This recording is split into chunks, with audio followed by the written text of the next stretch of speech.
Hey, Cecil, I don't know if you saw this. Yeah, I'm sure you did. Steve Spurrier throwing his hat in the restaurant business ring. Going to have Spurrier's down there in Gainesville, Florida, which got me to thinking about past and even present coaches and sports stars in general that have gone into that line of work with restaurants and or taverns. Right. You know, you start thinking about, I guess from the Alabama perspective, Bob Baumhauer has just been an absolute staple from that standpoint. There's been Joe Namath's involvement in the past. We've seen Kenny Stabler, at least with his name on some things, the late, great Kenny Stabler. Who are some of the coaches and or players that sort of come to mind first for you from the restaurant business standpoint? Yeah, one thing I'll say about Bob is he really became a restaurateur. He didn't just stick his name on it. Exactly. Yep. You might, when you were a kid, I don't know if they had one in Jacksonville. They certainly had a Mickey Mantle's in Birmingham, you know, but Mickey wasn't back there in the kitchen doing much doing much work. You know, he had franchised that out.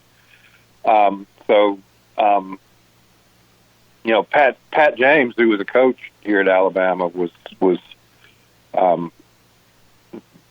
they were the original Full Moon Barbecue guys, and so he was involved in that.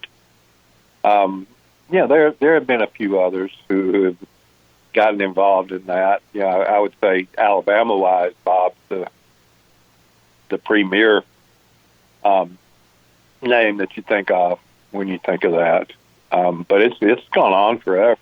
At one time, the number one, probably the most famous hangout club. If you watch a movie in the 50s in New York, and they're you know, kind of a Mad Men, they're advertising guys or they're sports guys going to something at the Garden, you're going to Jack Dempsey, you know. Mm-hmm.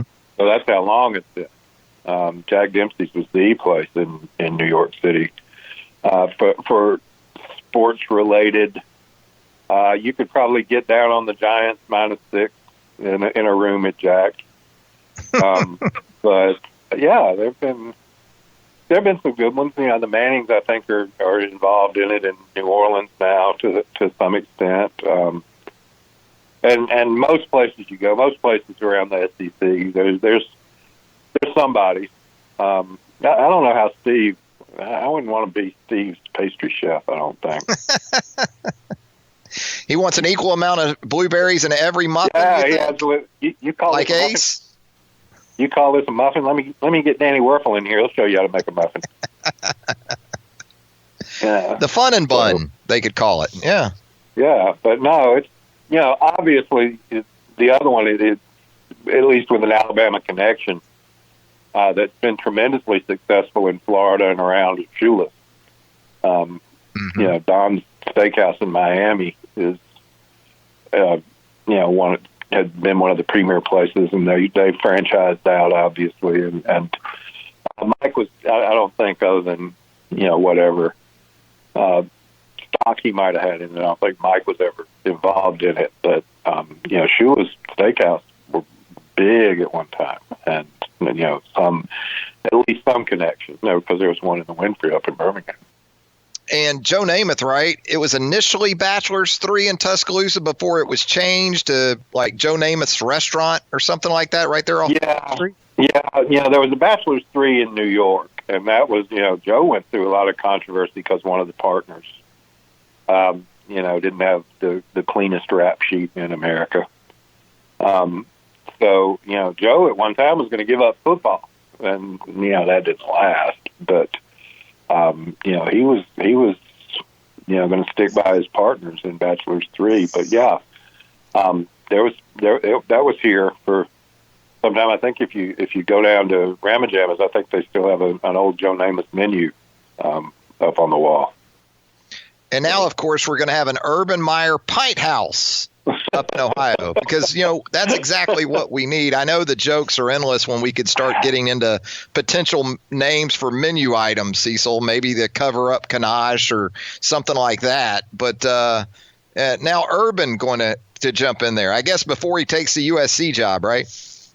I guess he'll take his Pint House with him out to out to L.A.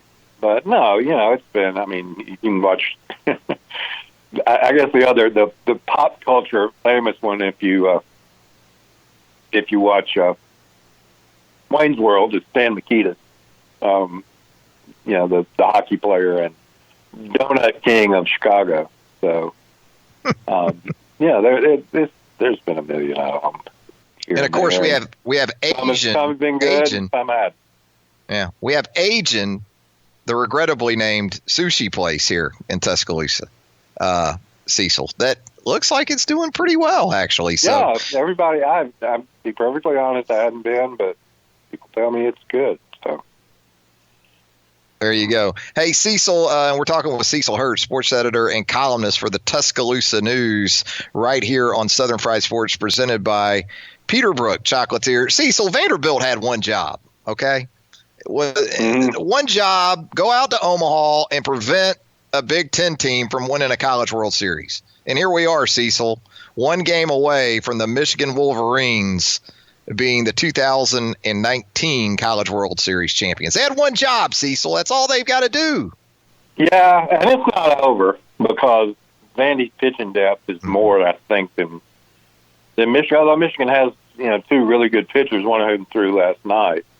But Vandy's going to go with Rocker tonight and be interested to see how Michigan can. And Michigan's still going to have to kind of hit their way out of Omaha, I think. But yeah, they jumped on the Vandy starter last night, and they played well. Of course, the former assistant, Tim Corbin assistant, is now the head coach at Michigan. So they're built in some ways on the same model, and I think Michigan is also another need-based scholarship institution. So more of a level playing ground for Michigan with Vanderbilt than a lot of programs out there. In some ways, it probably tilts Vanderbilt. In some ways, it probably tilts Michigan. Michigan's got, they got a short season, but they got all the money they need to build whatever they need to build. And one thing, and this is true in any sporting event. You've been to football games, obviously involving Michigan. I've been to football and basketball, but such a big school, such a national school. If you've got a big event with Michigan in it, now they're going to be Michigan fans there. They have a huge national following, and then I guess it's not that far from Omaha. I've never done the Ann Arbor to Omaha trip. That's a Big Ten trip these days. I thought the crowd for a Monday night in Omaha last night was great. Switching gears a little bit, Cecil, last Thursday, I guess it was, we had the opportunity to watch a camp demonstration workout by the Alabama men's basketball team under the direction of, what's that? A skill session. Skill session, yeah, but it was not a practice. And to be perfectly fair, it was in the it took 1 hour, and there wasn't any 5-on-5. There wasn't. No, there was not. Yeah. But anybody who says, they were fudging on that, they did not break down into 5-on-5, so it wasn't a practice. Because Antoine Petway, as we know, is out of eligibility, and he was triggering a lot of those drills. Hodgson down in the post. He's coach charge take. That's one of the things I came away from last Thursday feeling comfortable about as far as an observation goes. And he certainly can play that part. He's physically capable, no doubt about it. But, no Kyra Lewis, no Beetle Bolden, no James Rojas at this point. All three, obviously Kyra with the international play with Team USA, U19, Beetle Bolden finishing up some things, James Rojas coming from the junior college route much the same way. So understanding what could be or likely will be three critical pieces to the 2019-2020 puzzle. What's some fundamental things that maybe struck you watching this team go through a skill session? and maybe some guys that have made some changes physically, some guys that we talked about in the past that might fit what Nate Oates really wants to do compared to what Alabama did before? Just a couple of those things that you came away with. Yeah, well, first of all, the two noticeable guys to me in terms of body type are Javian Fleming Davis and Alex Reese have dropped a bunch of weight. You know, they look like they both dropped about 25 pounds, and that was pretty and toned up. You know, looked much better from that standpoint. I think Herb looked like he had added a little bit. I think John Petty's added a little bit of muscle. So you could tell those things. Again, you didn't see Kyra, so you know Kyra. Again, people make jokes and so forth, but Kyra's probably still maturing. His body is still maturing. So, you know, he'll be, I think, probably a little bit stronger with the ball this upcoming season. Obviously, his strength is it's not about him trying to muscle anybody. It's about him trying to be faster than anybody, and look forward to seeing him play starting Saturday in the Under-19 World Cup. So, you know, I thought that those were the most noticeable guys physically. I'll tell you who had a better-looking physique than I anticipated was Jaden Shackelford, kid from California, who I thought was going to be a smallish, skinny guard, like a lot of freshman guards are. And he's got a college body now. He's got a cornerback. Nick's gonna cast an eye over there if Nate Oates isn't careful. So I thought he looked good. Quinterly, obviously in a skills situation, he's a skilled ball handler. I think people knew that when he transferred in. So that was a setting for him to look good, and he did look good. You know, the other freshmen, it's going to be interesting to see. They really like. You know, we couldn't tell from a competitive standpoint, you know, as far as just guys that play hard. You know, Galen Smith's going to do that. They say that Forbes and Gary both do that. It's a hard thing for us to tell in the viewing that we had. So that's just about everybody. I didn't mention somebody that wasn't an intentional oversight, but yeah, the 10 guys they had out there, they looked in shape. They looked to be working hard. Made a few shots. Again, would they get those shots? Are they going to be successful? You know, offensively, they were playing with the new 3-point line. That doesn't phase. A couple of them doesn't phase. Petty, it doesn't bother one way or the other wherever you put that line. Reese shot the ball well, continues to shoot the ball well. You know, Reese is really a skilled big guy. Now, whether he's going to be a 4 or 5, yeah, that's if I had one question, Travis, and I'd be interested in your take. They don't have a guy that if you really press hard out front, and overplay on defense out front, they don't have a guy at the rim that's in any way a classic shot blocker. Now the world has changed, and you know there's not many Shaqs or Mutombos around college basketball. But you have guys. You know, Auburn blocked a lot of shots last year. Now you wouldn't notice it with McLemore, but McLemore, springy 6'7" guy, could really protect the rim. When they played Wiley could really protect the rim. You know, Kentucky still does it. Kentucky has big guys. I mean, they've got more 6'10", 6'11s that Alabama just doesn't have right now. So that's going to be interesting to see how that works. You know, even a guy like Dante could do it last year, but they don't have that tight player on this year's roster. So they just have to do it different ways. Just a different approach in general, it seems, Cecil. And I wonder if there's going to be more emphasis on off-the-ball help on those situations, and even more in the way of charge takes and things like that, which, you know, we've seen Herbert Jones excel maybe in that area. But with the restricted zone being what it is now, harder and harder to take charges. I mean, it's become very, very tough. So it's a good point about protection of the rim, I guess, too, because with the line going back, the floor should be opened up more, which should create more opportunities going to the rim, shouldn't it? It should. The other thing I would look at is, I'd say, and I didn't mention Raymond Hawkins, who looks like he's got a chance. Looks like he needs to get in shape right now. Is the first priority for him.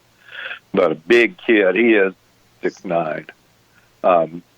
You've got Hawkins. I'm going to assume this on Rojas, Galen Smith, and Fleming Davis. And if nothing else, you know what you got there? You got 20 fouls. And if that's what it takes, if you got to play that way, if you got to muscle some guys coming in for that first layup, protect the rim that way, then that's what you do. Yeah, you got to enforce it. And you're right. You do have depth and numbers with those guys in the post. And, I think that perhaps Oates looks at Reese as a guy that he can not only play with maybe one of those guys, but maybe in some situations two of those guys, Cecil. Oh, yeah. You could definitely play him at first. Yeah. People don't really play traditional 2, 3, 4, 5s anymore. Point guards are still kind of point guards. Kyra's a 1. But Reese could be a 3, no doubt, in terms of that nomenclature. Because he spreads the floor so much. You got to come out and guard him. And if another one of those bigs can shoot it, then they're going to be pretty good on the offensive end, and they will definitely, if everybody works out, like you say, didn't see Kyra, didn't see Bolden, didn't see Quinterly in 5-on-5, and don't know if he's going to be eligible. But those are ball handlers that can really bring it downhill. The other team may have a rim protector. He may not get down there in time to do him much good if he isn't ready to run. Yeah, I think you hit on it with the word right there, the 2 words, downhill.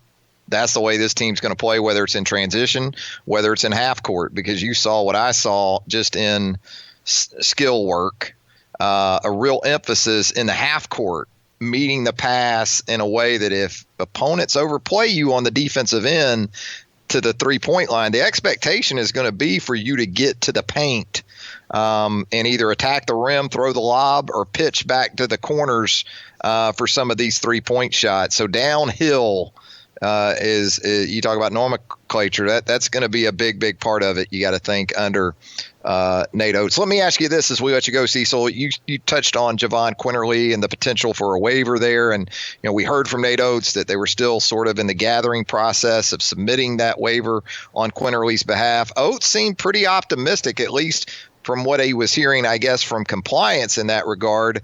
Can we put any stock into that, though, or is it just kind of wait and see? You don't know who's going to actually – I mean, you know which committee it's going to be, but you don't know who's going to be sitting on the committee, who's going to handle the appeal. There's no point system. You don't have well, he meets this criteria, this criteria, this criteria. A guy at Idaho State may have one case, and a guy at Vermont may have another one. And you look at it and say, well, they got the same case, and one of them gets a waiver and one of them doesn't. Mm-hmm. So I think most people, better to be optimistic than pessimistic. Why would you go through it all and say, well, I don't think we're going to get it? And you never know, because the NCAA's created the never know thing. If Justin Fields can get one, who's to say? Why not? Who's to say that somebody else can't? But some guys don't. There's some guys that you say, man, that's a pretty compelling case, and they're going to sit a year. I think, and I don't want to run over time, but I'm just saying, I was asked yesterday about the transfer portal, and I say, I don't think the transfer portal is what bothers coaches. I think the uncertainty of the waiver process is what bothers coaches, and that what coaches want are grad transfers immediately eligible. If they've done their work, they've graduated, then they're eligible. And those are only immediate eligible. There aren't any waivers for undergrad.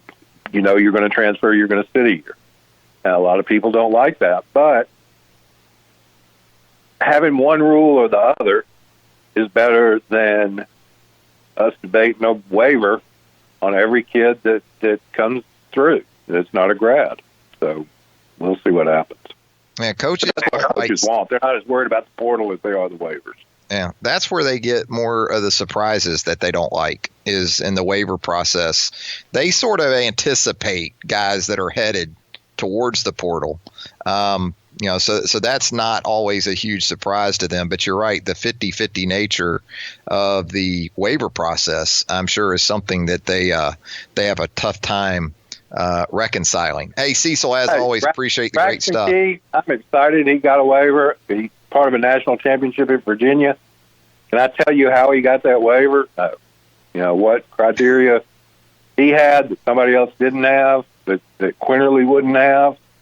I don't know. Yeah, there's no doubt about it. Hey, Cecil, thanks a lot, my man. We appreciate it as always. Okay, thanks a lot.